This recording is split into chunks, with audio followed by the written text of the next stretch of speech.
Tonight's class is about issues around electing out of Social Security or Medicare. The first class we had this quarter was regarding who qualifies to be treated as a minister for income tax purposes. Last week's class was, is the minister self-employed or an employee? So let's get the slides up and start talking about tonight's class.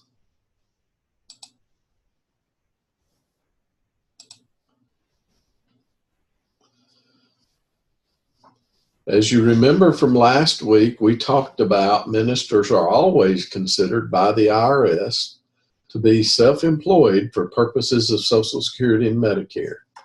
Therefore, a minister would pay Self-Employed Contributions Act, or SECA, taxes instead of FICA taxes. FICA taxes are paid equally by the employee and the employer.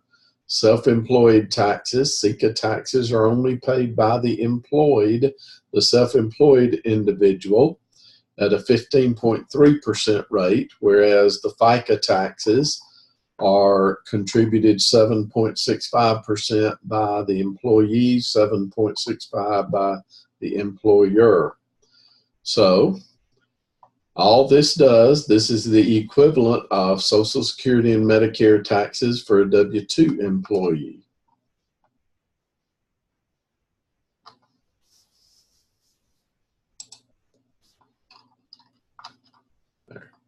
There are 6 requirements to exempt out of self-employed taxes, self-employment tax. First, be an ordained, commissioned, or licensed minister.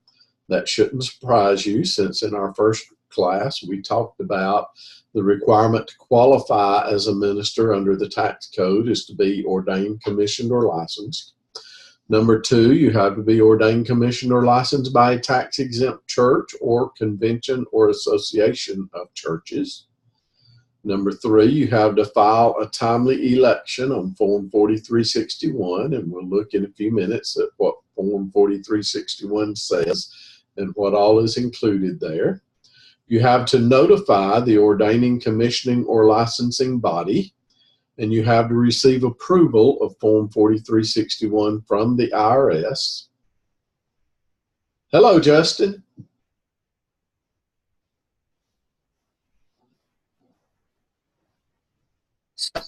Sorry I'm late. I was running into some internet issues. I couldn't get it to connect. Okay. Well, I'm glad you joined us. Let's back up just a moment and talk about a couple of things we covered. Tonight's class is going to be on electing out of Social Security or Medicare. And really Social Security and Medicare, they're both the same. That if you have a W-2 job, if you're employed by a private employer, then they pay 7.65% of Social Security and Medicare taxes.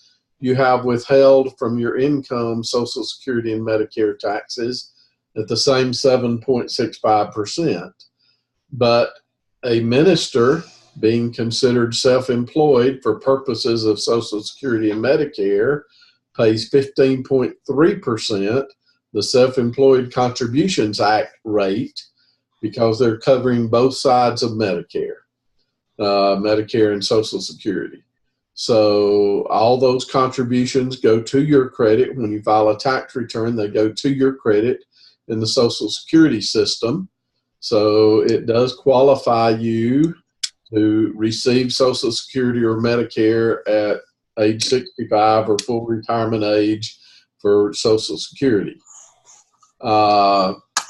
There are 6 requirements to exempt out of Social Security or Medicare or Self-Employment Contributions Act taxation. First, be an ordained, commissioned, or licensed minister. Secondly, that ordaining, commissioning, or licensing has to be by a tax-exempt church or convention or association of churches.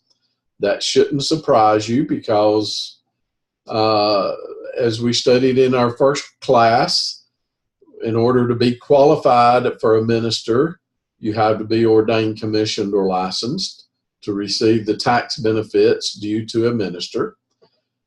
So that you also have to file a timely election on Form 4361. We'll look at that form in just a moment and talk about the timeliness of the election. You have to notify the ordaining, commissioning, or licensing body that you have chosen to elect out of Social Security Medicare. You have to receive approval of Form 4361 from the IRS. And finally, you could not have made a disqualifying election. And toward the end of the class, we'll talk about what that means as far as giving you permission or the right to elect out of Social Security or Medicare. So,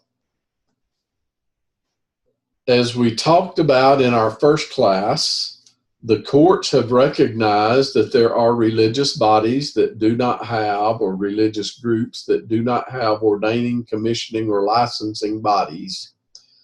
So the understanding would be that if you are a member of the church, are a minister in the church, and have not been ordained, commissioned, or licensed, but have been recognized under the court rulings as doing the work of a minister, then that would satisfy, number one, that you be ordained, commissioned, or licensed minister. And number two, because the church does not do the ordaining, commissioning, or licensing. And number four, notifying that ordaining, commissioning, or licensing body, I would just say you would need to notify your eldership or the men's business group if you don't have an eldership at the congregation you're working with.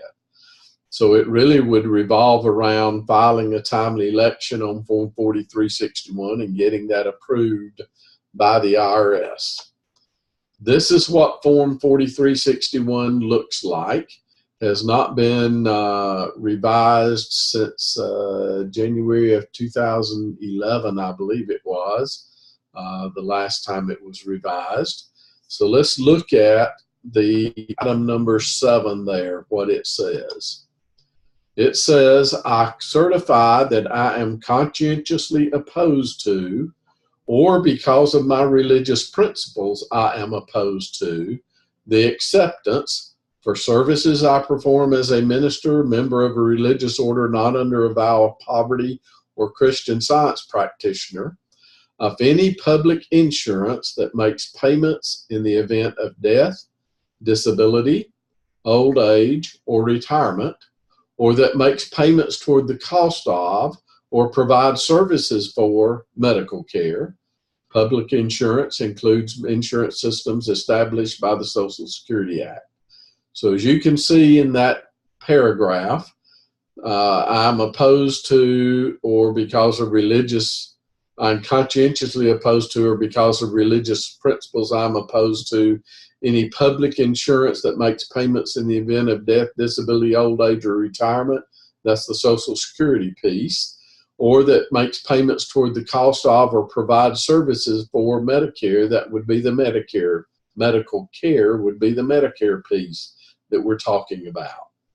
I certify that as a duly ordained, commissioned, or licensed minister of a church or a member of a religious order not under a vow of poverty, I have informed the ordaining, commissioning, or licensing body of my church or order that I am conscientiously opposed to, or because of religious principles I am opposed to, the acceptance for services I perform as a member or as a member of a religious order of any public insurance that makes payments in the event of death, disability, old age, or retirement, or that makes payments toward the cost of or provides services for medical care, including the benefits of any insurance system established by the Social Security Act. Same language as in the first paragraph, except that here you are certifying that you have notified your ordaining, licensing, or commissioning body that you are opposed to it. Third paragraph, I certify that I have never filed Form 2031 to revoke a previous exemption from Social Security coverage on earnings as a minister a member of a religious order not under a vow of poverty, or a Christian Science practitioner. That's that disallowing election that we talked about on the previous screen. In the last paragraph, I request to be exempted from paying self-employment tax on my earnings from services as a minister, a member of a religious order not under a vow of poverty, or a Christian Science practitioner under Section 1402E of the Internal Revenue Code. I understand that the exemption, if granted, will apply only to these earnings. Under penalties of perjury, I declare that I have examined this application, and to the best of my knowledge and belief, it is true and correct. So let's flip back up to the previous form. What you would do is fill out your name, address, social security number, your telephone number, and then sign under Section 7, sign and date it, and then send it to the Internal Revenue Service. So that is the election process to elect out of Social Security or Medicare. And as you see at the very top, it says to file the original in 2 copies. The reason for that would be that the IRS is going to send you back a copy or 2 copies, and they're going to give you either approval or disapproval in the very bottom section before the general instructions there. So let's look at what the election says. The election says you are opposed to acceptance of public insurance payments. It also says that your exemption is only for income from services performed as a minister. So if you had a W-2 job and work part-time as a minister, you're not electing out of exemption from Social Security on your W-2 job. You are not allowed to do that.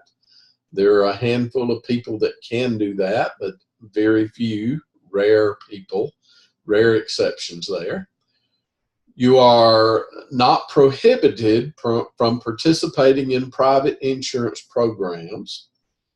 And the due date in order to do this, and we'll talk a little more detail about this due date in a few minutes, is the tax return due date of the second year in which you earn more than $400 in self-employment income, of which any portion is from ministerial services.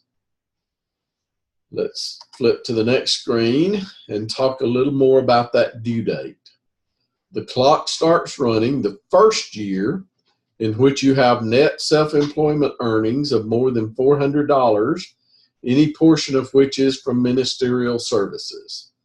The filing must be made by the due date of the return for the second year in which you have those net self-employment earnings of more than $400, any portion of which is from ministerial services. The 2 years do not have to be consecutive. So, for example, say you're going to school at Freed and you are ministering, preaching somewhere on the side while you're at school.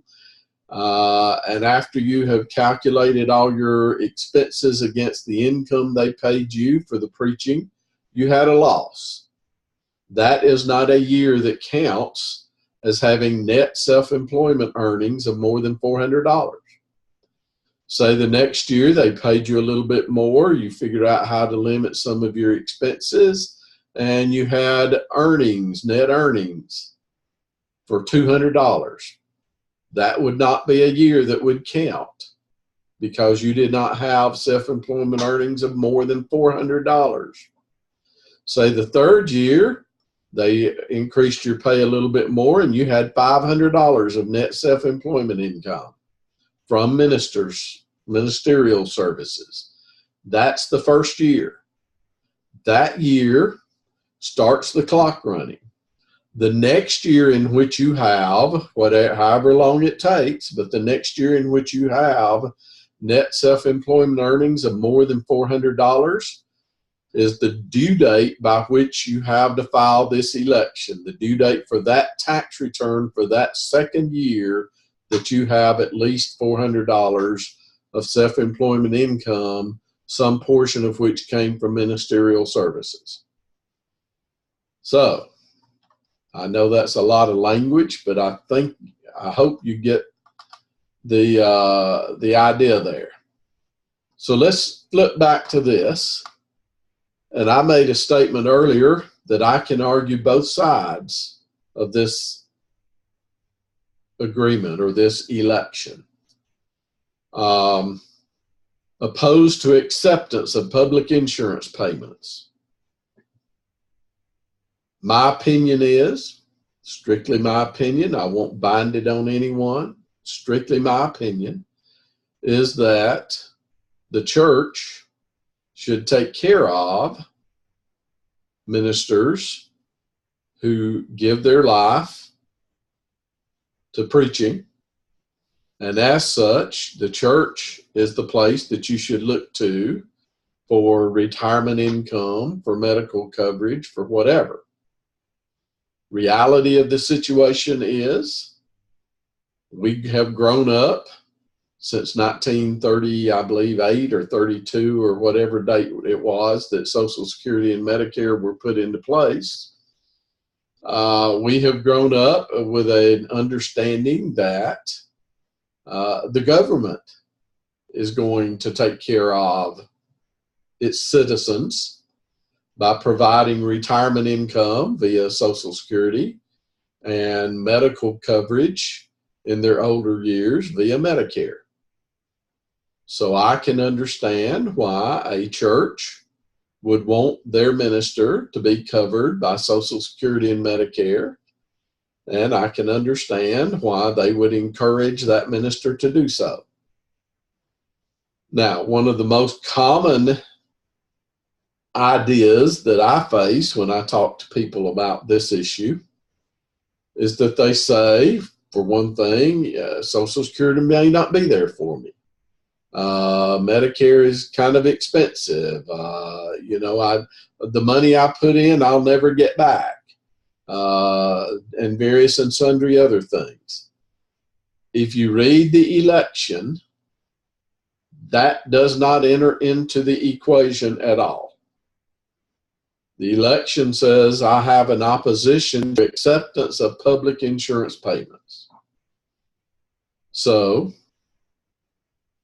as I said earlier, I can argue both sides of this. I understand both sides of it. I would not tell you whether you can or cannot elect out of Social Security or Medicare. To me, that is purely your decision to make. But I just want you to understand when you sign that form what you are signing. So let's look back. If you had paid self-employment taxes prior to filing an approved Form 4361, you can get a refund of those taxes that had been paid. And let's just talk through that scenario. We talked about the election starts running the first year in which you make at least $400 from self-employment activities, some portion of which came from ministerial services. So if in a particular year you made more than $400 from ministerial services, then you should have paid self-employment tax on that more than $400. The rules for self-employment tax, if it's less than $400, you don't have to pay the tax. So here, if there were a year in which you had earned money as a minister and filed your income tax return and paid self-employment tax on that ministerial income, you could, once you were approved as exempt from Social Security or Medicare, file for refund of that paid, that Social Security, Medicare, that self-employment tax that you paid. All right, since 1977, Congress has allowed for the revocation of the exemption on 3 separate occasions. On your 1997 return, you could have elected that. On 1987 returns, you could have made that election.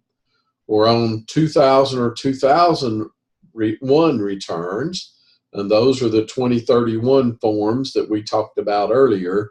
As long as you've not made a revocation of a prior election, you're still eligible to elect out of Social Security or Medicare. So those, along with a filing prior to 1968, would be the disqualifying elections that the form is talking about, or the rules are talking about, that you can't have made a disqualifying election. So let's talk about just a few little issues along with the electing out. If you have previously filed a Form 4361 to elect out of Social Security and you would like to once again be covered by Social Security and Medicare, i.e. revoke that election, my only suggestion is to contact your congressperson and suggest that they pass another law similar to the 1999 Act, which gave ministers the right to revoke their original election. Like I say, that has not happened since 1999, and those at that point in time on your 2000 or 2001 returns, you could make that revocation. And I believe at that point in time on the 2000, 2001 returns, you had to pay back like 3 or 5 years worth of self-employment tax, which went to your credit and Social Security and Medicare. And you could then revoke that election with that payment. Wayne Jackson has an article posted on the Christian Courier titled, "May a Minister Opt Out of Social Security?" My understanding, I haven't read the article in depth, but my understanding is that he argues that you are allowed to do so. He references an article by Dan Wade in the January 2009 Gospel Advocate, and my understanding is that article by Dan Wade argues that you should not do this. So I'm just giving you some resources if you want to look at it. Like I said, I've seen the Wayne Jackson article on Christian Courier. I have not been able to find online a copy of the Dan Wade article in the Gospel Advocate from January of 2009. So if you are eligible, this is something that you want to look at, then I would encourage you to read both those articles. Them coming from different points of view may give you some more information to think through and think about and contemplate as you decide to make this election or not. As I said earlier, I can argue either side of this point, and I don't condemn anybody for making the election out. I don't hold anybody as being foolish for having failed to make the election out. So I'm neutral on this issue. I'm just telling you what the rules are and the law is if you choose to do so. I've had ministers say, I can't prove my election. I believe I did it. I know I did it. I understand I did it, but I don't have my approved copy of the Form 4361. There was a court case in 1991, Eid, in the Federal Supplement 476, a Virginia case.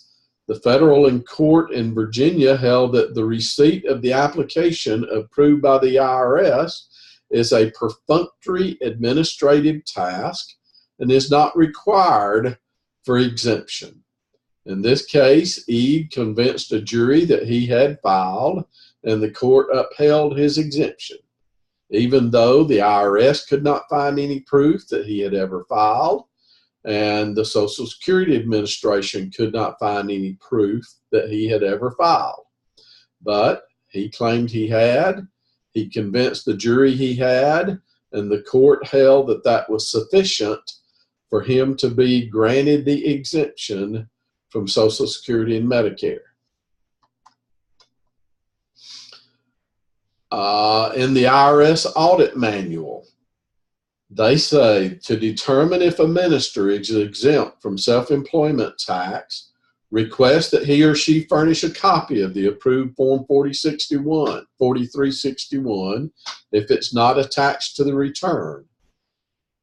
Technically, you don't have to attach them to the return every year. You just have to have a copy approved somewhere. When I prepare returns for ministers, I take it on just face value. If they tell me they're exempt, that they are able to provide a copy if they get audited. If the taxpayer cannot provide a copy, order a transcript for the year under examination. The ADP and IDRS information handbook shows where the minister's self-employment exemption codes are located on the transcripts and what the codes mean. Transcripts will not show exemption status prior to 1998. So if you've got somebody that has exempted out after 1988, I'm sorry, I said 98 earlier, after 1988, then they should be able to get a transcript from the IRS of their tax return or whatever, and it should, if the IRS agrees that they are exempt, it should have these codes showing on their transcript. If they exempt it out prior to 1988, you cannot rely on that, but would have to try to do something else.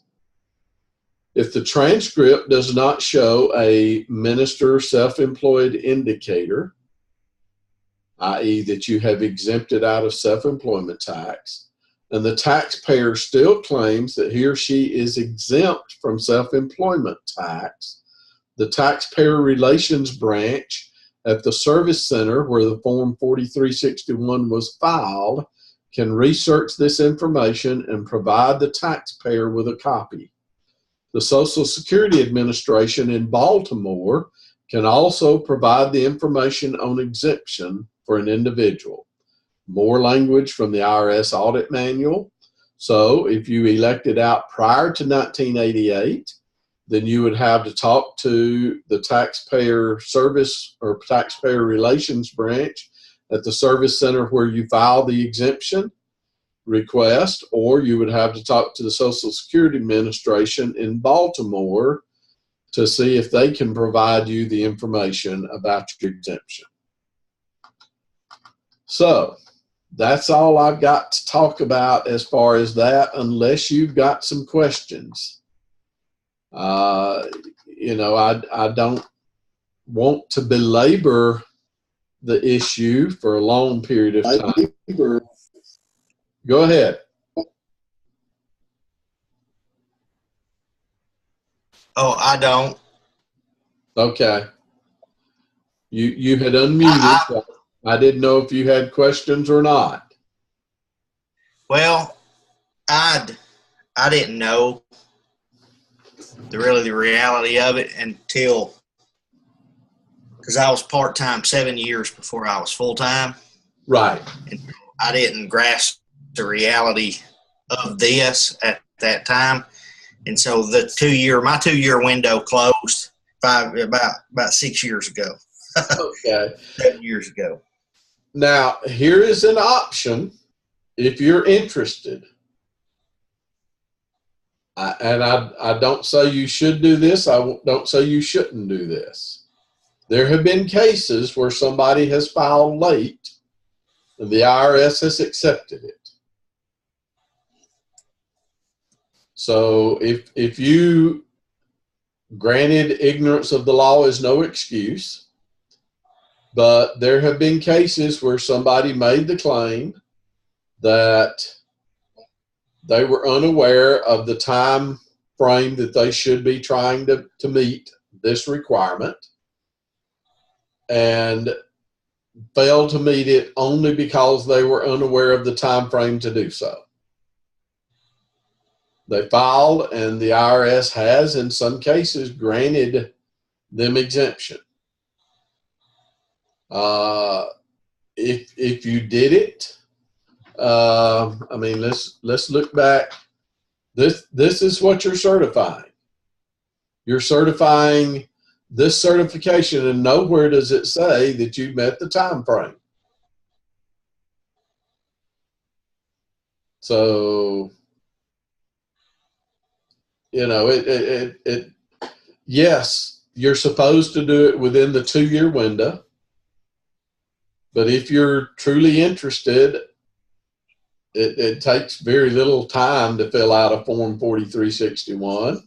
And you can, in the instructions, mail the original in 2 copies to the IRS per the instructions and just see what they do. So that's something I had meant to bring up earlier. And part of my frustration is most of our schools of preaching don't teach anything about this. They don't tell you what you need to know in order to make a timely election. So you got a guy that goes to Memphis, for example, and he's working outside and earning money, and he's there for 2 years. His election's basically up by the time he graduates, and they don't teach him anything about it. So it's only if he hears from somebody else or you know, some way knows that he needs to do it that he knows and is aware that he's got a very short window in which to properly make this election. Yes, sir. So I don't, like I say, I can argue either way on this. I did say last week that as part of our final exam, which will be due by March the 8th, that I would like to have you, all the students, prepare an essay paper and just take either side of this and make the argument on either side.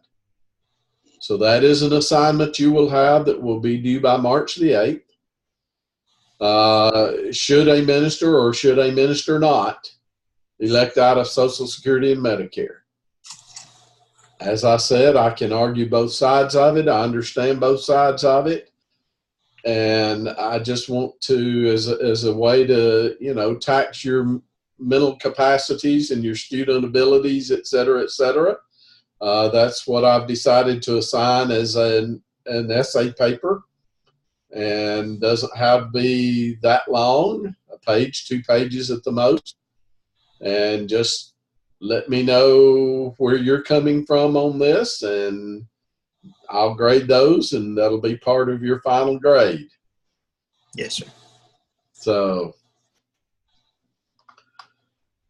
all right. I'm not aware of anything else that I need to say here. So what I will do is we will not have class next week. The week after that, we will talk about income. What is income to the minister? The week after that, we'll talk about maximizing the benefit of the housing allowance. And then the 18th of January, we'll do a review and have a midterm exam, which will be, if I'm remembering correctly, 25% of your grade. So over the next few weeks, review what we've done here, and over the next couple of classes after that, January 4th and January 11th, we will have 2 more topics that we'll discuss before we do a review and a midterm. And if that is it, then I will copy the video out and send that out as well. So any more questions? No, sir. All right, Justin, y'all have a good holiday, and we'll see you after the break on January 4th. Yes, sir. Thank you. One other thing I may do, and I haven't, I just want to send out to the other students and see if dropping back an hour might help anybody or hurt anybody, because we seem to have a difficulty for everybody to be able to join in a timely fashion. And I think it would help for all of us to be talking through this consistently at the same time. But if we can make that happen, I may try to do that next year just to try to get more participation from the students. So just an FYI there. So I'll Yes, probably sir. put out something there that you'll see come up. Okay? Yes, sir. All right, Justin. Appreciate it. Hey, thank you, sir. You have a good holiday. All right. Bye.